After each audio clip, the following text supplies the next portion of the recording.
Welcome back to another episode of Whiskey with E. I'm Eric. Now today a whiskey without the E? Let's find out. Balcones is a Texas pot still bourbon. Alright, so it doesn't use column stills, uses a pot still. But anyways, we're not going to get all into that. It's a straight bourbon whiskey, so you know it's at least 2 years old, right? Whiskey, without the E? Interesting. 46% ABV, comes in a 700ml bottle. It says the original Texas whiskey. Is that true? Is it truly the original? Anyhow, well, let's see here. It's certified. Certified Texas whiskey with the E. Now I'm just confused. Alright, now this used to have an age statement, but it doesn't anymore. It used to say 24 months. Right underneath that signature, I believe near that bottled, distilled and bottled section, right near that barcode. It's not there anymore. So what's going on, guys? Anywho, for anyone that's interested, the batch is, if you guys can see that, can you guys read? I don't want to have to read it out. Alright, I'll TPS or 5B21-1, dates 5th 6/21. Alright, everyone in Australia, it's not the 5th day of the 6th month, 21. They probably printed this in the States, which I believe they read it to be the 6th day of the 5th month, 21. Fun facts. Alright guys, let's get into it.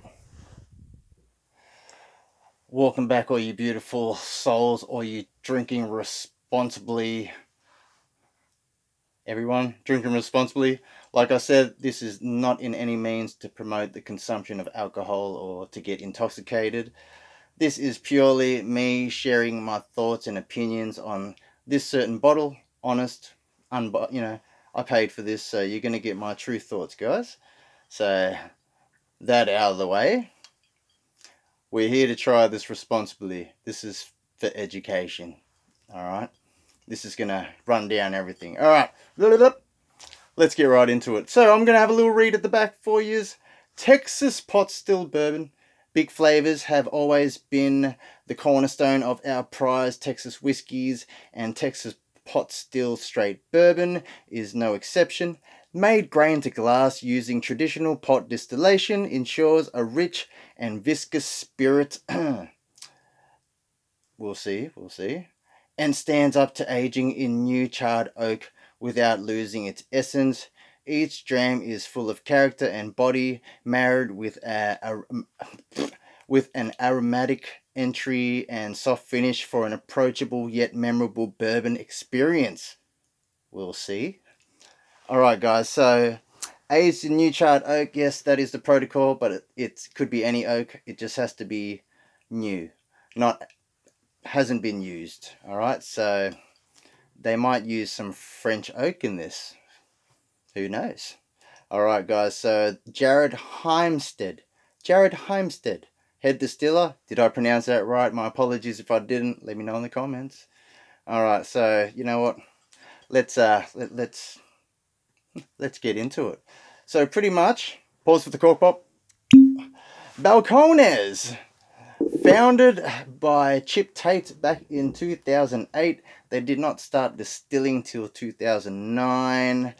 Now, they needed to crank up productions at some point in 2015, which maybe they moved locations to another location to pump out more production. So, fast forward down the line, 2022, November, Diageo buys Balcones. Hence why distribution reached here to Australia. So now we get some Texas whiskey. Anywho, alright, at $100 a bottle. Alright, we're going to get into that a bit later. But now that this is just opening up. Now, alright guys, it did not mention it. Oh, I'm not going to put it up that way. It did not mention that this is a 4-grain mash bill. So since it is a straight bourbon whiskey, over 51% Texas blue corn, I believe they use. I think they use a Texas wheat and a Texas rye and malted barley in there. I don't know the portions precisely, they don't reveal that. The malted barley, who knows where that comes from? Scotland? Let me know in the comments if you know where the malted barley comes from. Anyways, that all being out of the way, whatever happened to Chip? I think he started a new distillery, maybe Tate Distilling or something like that. So we'll have to keep an eye on that one. But we're here to talk about this, so alright. This is my first review of a Texas whiskey for you guys. So this is for everyone that has not tried Texas whiskey and wants to know what this is like. I am going to try my best, guys. Without further ado, let's get into it. The color. The color is just beautiful. Alright, guys. Now, that is a beautiful, rich, golden copper. It's like honey maple syrup. Look at that. It's just beautiful. Alright. Color is beautiful, but keep in mind, Texas, hot weather, aged for at least, it's only 2 years old, but it gets this much color due to the heat. Now, the only concern for me, this is my personal opinion, with the whole hot climates or countries that age their whiskies in hot climates, I don't know. I think the whiskies tend to maybe have more of a rough, like a sharp edges. You know, it's maybe a bit aggressive. You know, you might feel the prickles and the heat and the youth. But that is just my personal opinion. You know, maybe whiskies in cooler climates like Scotland or Tasmania in Australia, you know, cooler weathers, it could, you know, result to more soft and approachable whiskies. But let's not keep that in our thoughts, and let's just hope this is all good. So here we go, guys, on the nose. Alright, initially, guys and girls, ladies and gents, uncles and aunties, grandpas and grandmas, anyone who's watching this who is over the legal drinking age, alright, this has a funk to it, alright? Now, some may like the funk, some may not like the funk. You know, that's why this will be debated. You're either going to like the funk or you're not going to like the funk. It's going to determine if you like this whiskey. So the funk, pretty much to me, I have had this funk before. If anyone has tried Yellow Rose, I believe that is a 100% Texas corn whiskey or something. Comes with little leather straps and that. Alright, the Hudson Baby Bourbon, I believe, had a similar kind of crafty funk, you know. But you could all, so you could almost think that it's like a roasted corn kind of sweet cornbread kind of vibe. But if you haven't noticed that before, then you might be thinking that it's heading towards like a rum funk. Now, if you have had rum, you're going to get like a certain funk in different rums, each rum to their own funk. But some may have this similar kind of funk, all right? So you could almost describe this as molassesy, like a brown sugar kind of vibes. All right, I mean, it's not bad. It's different. It's pleasant. Now, with all that funk in the background, you are getting a deep, dark, kind of oaky kind of vibes, all right? It's not like a deep, it's not like a well-aged oak, let's just say. But it is oaky. Now, the more you leave it in this glass, guys, the more you let it open up and interact with the air, you are getting more toasted vibes. That funk kind of starts to fade away. I mean, it is a pleasant nose as it sits. And if you're used to the funk. Yeah, you're almost getting an essence of this is a well-aged bourbon because of the deep, dark, rich notes. Like right now, even raisins are starting to come out. So like raisin sultanas, heading towards like a butterscotch note, you know, slight chocolate in there, but not too much. Obviously the vanillas and that caramel, you know, but is also like this bready element, like a sweet cornbread or like some kind of cereal, like a malty note in the background there. So either way, it's a very interesting nose. So you know what? Let's just give it a taste, guys. Drink responsibly.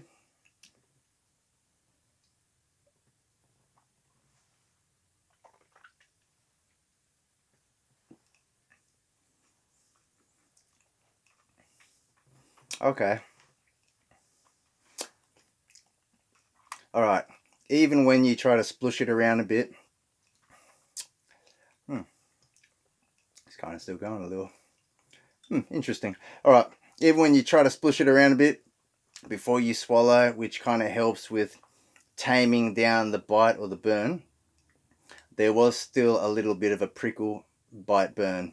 All right, which you can relate to, barrels aging in hotter climates, or you could relate it to maybe there's a bit of a spice, could be French oak, but is it bad? No, it's not bad. You know, after that little bit of the initial prickle heat, it just rolls over to this sweet honeyed caramelized goodness. All right, then you are getting that oaky vibe. Oh my goodness, you know what? Let's go for another one, everyone. Cheers, everyone. Who's tried it? Let me know in the comments what you guys think. I know that this is the entry level to Balcones. They generally make higher proof, higher percent alcohol releases, and this is what they've released to folks to want to get to experience that Texas funk. The Balcones core flavor profile, I'm guessing. I'm gonna need to try the rest of the core release to really see if it is their core flavor profile or not. But from what it is, I mean, it's interesting, but the price is the issue. $100. I mean, $100, guys. You could probably find Russell's Reserve. Not this one, but a Russell's Reserve single barrel, probably for cheaper, higher strength, probably higher age. So if you're, oh my goodness, because you wouldn't be buying this to mix with Coke unless you're making a cocktail, or then I don't know if you'd want to. Maybe this would make a unique Manhattan. Who knows? I don't make cocktails. Let me know if you do, and if it creates an awesome mix of cocktail of some sort. But if you were initially drinking this straight, neat, not adding in any water, I'm actually curious what water would do. But if you were just drinking it like this, and you're used to a barrel proof bourbon, you may find this a little bit disappointing. You are getting that at the back end, you are getting a slight malty vibe that rolls over to the oak, but that prickle heat just reminds you of youth or something younger. It's not bad. I mean, if you wanted something with some heft, then I guess this is for you. And if you just wanted to try something new, something different, something, as they call it, memorable and unique, then I guess you're eventually going to know this flavor profile, this Texas funk. I don't know. It just reminded me of certain, other things that I've tried in the past. But even some cheap bottlings out there in Australia that is like moonshine nest with flavoring, or our versions of bourbon that's not bourbon. It has a similar kind of funk in there. Some Australian whiskies have a similar funk also. I thought to myself, maybe it's because of the whole aging in hot weather situation. But otherwise, it's not bad, guys. Like, what would I rate this? 83, 84 out of 100 or something? I mean, for what it is, for 40, what is it? 46%, so 92 proof, is it? 92 proof? I think. I hope it is. It actually drinks not bad after you get acclimated to it. But we'll see. Let's have another one and see if it has acclimated. Cheers, everyone. Drink responsibly.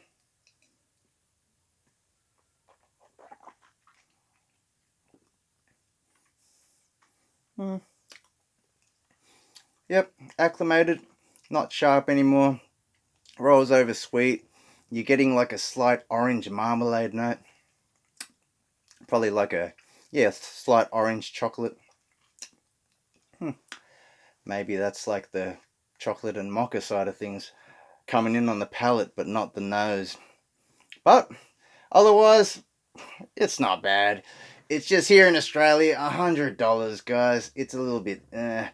You could go a Wild Turkey 101 for cheaper. You could grab a Russell single barrel.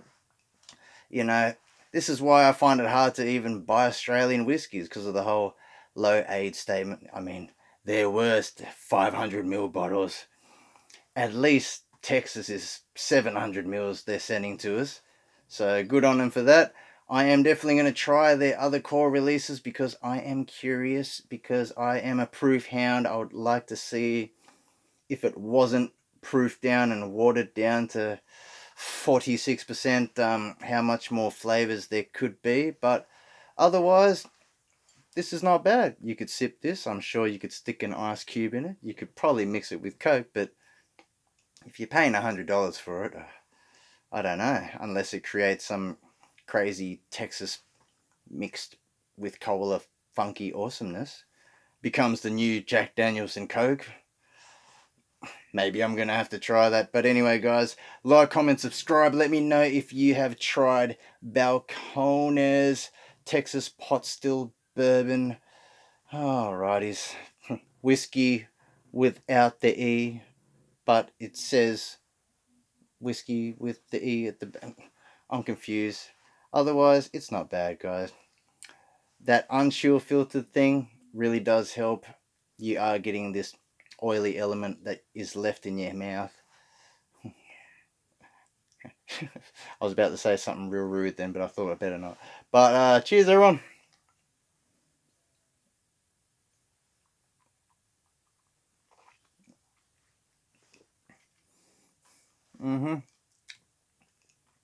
Yep, creamy, oily.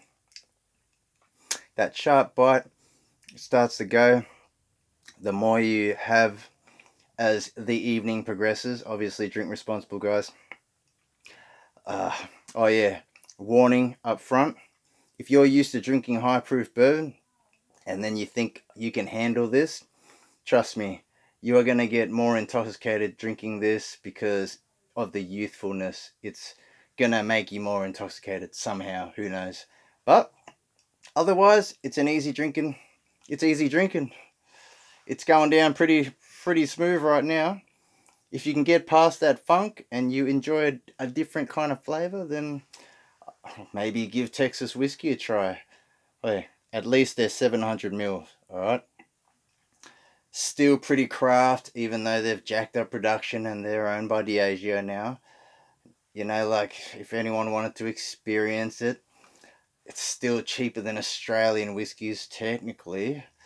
So, I'm just comparing it to Wild Turkey products. Like I say, you can't beat turkey products. There you go. I mean, I only bought this purely because I haven't tried it and I wanted to try it for you guys. Much love, everyone. Like, comment, subscribe. I'll catch you all next time.